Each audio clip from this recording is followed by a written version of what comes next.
Hey, what up, everybody? This is Stevie Breeze coming to you. Thought we'd do a little bit over the limit discussion here for you. It was a pretty good pay-per-view. Had to catch up a little bit since I got home. Watched a little of this, watched a little of that. I also finished up watching the Tournament of Champions from $5 Wrestling. Great cheap DVD to pick up. Cheap plug for those guys along the way. Um, all in all, I guess if you didn't buy this show, you didn't get robbed of your money. I don't think overall that anybody should have had to have paid for this show. It wasn't worth the whatever the hell a pay-per-view costs these days, $50, $55, $59, whatever the hell they charge.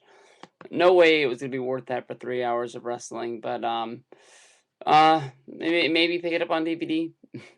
I guess there's nothing really that's gonna be that great in there. Like was promised, Punk versus Bryan delivered. Is it worth your $20 on DVD? Well, you'll have to think about that one. But all in all, I missed the pre-show. Haven't had a chance to catch up on that. Kane defeated Zack Ryder. I haven't heard anything big about it. Didn't hear about anything when it was going on. If people watched, I have no clue. Then we got Christian won a battle royal. Battle royal came down to Christian, Miz, and then Otunga.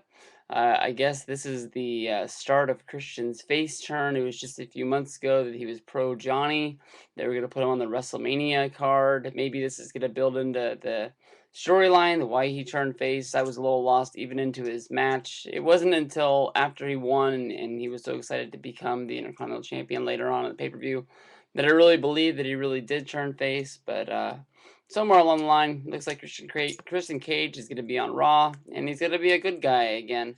I honestly, when I was watching this, even though I knew the because I was catching up from the before, I really thought the Miz had a chance to win this, and I really thought that he was going to. And I don't know why that I keep believing that they're going to put something in the Miz, but I'm not sure they're going to. From there we go to the travesty that is R-Truth and Kofi Kingston defeating Dolph Ziggler and Jack Swagger, and what was a really good match. I mean, I don't think anybody's going to doubt anytime Ziggler gets in the ring, especially Jack Swagger. Two guys that can really work, and your WWF champions. R-Truth and Kofi Kingston aren't as bad as I thought they would be either. A really entertaining match. They went back and forth, and just my guys came up on the losing end. We got Layla and Beth Phoenix, in which was a horrible, horrible match that I was watching on YouTube, and even though it is pretty short, I turned off and didn't care about. But basically, um, Layla picked up the win from Beth Phoenix on an attempted glam slam that Layla reversed into a I think she just like rolled her up pretty much. I think that's basically what I got off of Twitter when I was reading it. From there we go to the Fatal Four Way: Sheamus, Orton, Jericho, and Del Rio. You got Ireland versus the United States versus Canada versus Mexico, as WWE.com was trying to push it out there the other day. This is a very fun match as well. If it wasn't for Punk and Bryan, this probably would have been match of the night. If you're really into matches that have a whole bunch of false finishes, and this is one that you're really gonna like. It looked like Orton was gonna win this title a couple of times at the end. He delivered 2 RKO's, and then Sheamus ended up delivering his brogue kick. Did he hit him with a brogue kick? I'm pretty sure he hit him with a brogue kick, and then rolled him up. Um, but very fun match. It was real fun. After that is when we got the Cody Rhodes interview that Sheamus. No, I apologize. That Christian butted in on, and that he changed his mind that he wasn't going to challenge for the U.S. title anymore. He was going to go after the Intercontinental title. He called Cody Rhodes a joke. Wait a minute, I said that he was going to Raw. No, he's going to SmackDown because the Intercontinental title's on there. All night long, I've been really thinking that he was trying to get on Raw and I was going to fit him in on there. But I guess he's going back to SmackDown where he was a former champion. From there, we went to the Cody Rhodes versus Christian match. This was pretty good stuff. I really like Cody. I really like Christian. And these guys were able to put it together, and they had a really good match. I think everybody knew from watching this that they weren't going to have Christian return, win a battle royal, and not win this match. So once he came out there, it was pretty predictable. There was a pretty good promo from Cody Rhodes coming out, referring to his dad and his roots in North Carolina and all that. But very fun, very good match. We also had Brodus Clay versus The Miz. I'm looking at my notes here, and I noticed that I skipped over it because it is that bad. They had a dance-off. turned into a match. Brodus Clay beat him. The Miz, I don't know. I don't know why. I keep believing that this guy's going to matter again someday. He's going to be the star of the Marine 3.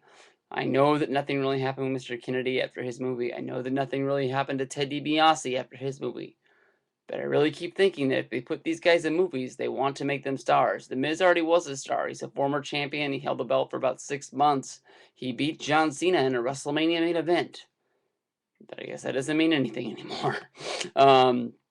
Punk vs. Bryan tore the house down. I don't know. There's nothing really to pick apart this match. It's damn good at the end of it.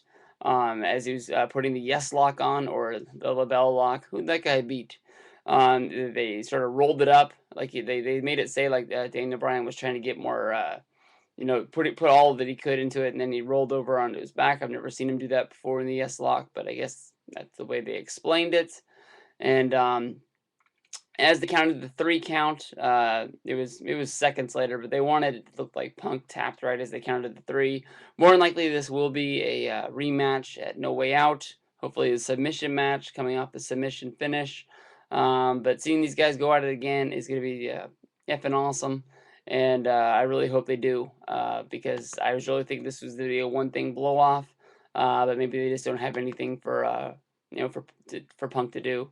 Ryback made his appearance in a 2-minute match. He fought Camacho. Camacho, who to me got the ultimate setback. He's not even on Superstars, man. He made a cameo on these NXT tapings. So I think there should be a rule that, if you're on those NXT tapings and you need that extra work in there, that you shouldn't be on pay-per-view. But I guess Ryback, who debuted a new armband, much like the Nexus armband, which I am going to WWE shop right now to pre-order. Well, they're not really there, so don't head over there also. I want to be first in line. But basically it was a Ryback match where he just beat the shit out of him, made himself look real good. The only thing you can really compare it to is Goldberg, so we'll have to go from there. John Cena versus John Laurinaitis was your main event. This started out real good. Laurinaitis walked down to the ring with his people power, and from there he looked like he was going to be all done in business. The second the bell rang, he tried to run off once. Cena caught him, kicked the shit out of him. Basically did about anything he could do to him. I think it was mostly Vince calling the spots in the referee with any way that he could think of to embarrass John Laurinaitis. I think that's probably what we'll hear when Meltzer does his review tonight with Alvarez. And I don't know. He put he put the submission on him twice in the middle of the ring, and he counted to 10 both times along with the crowd, and he let go both times. And basically, he just beat the crap out of him.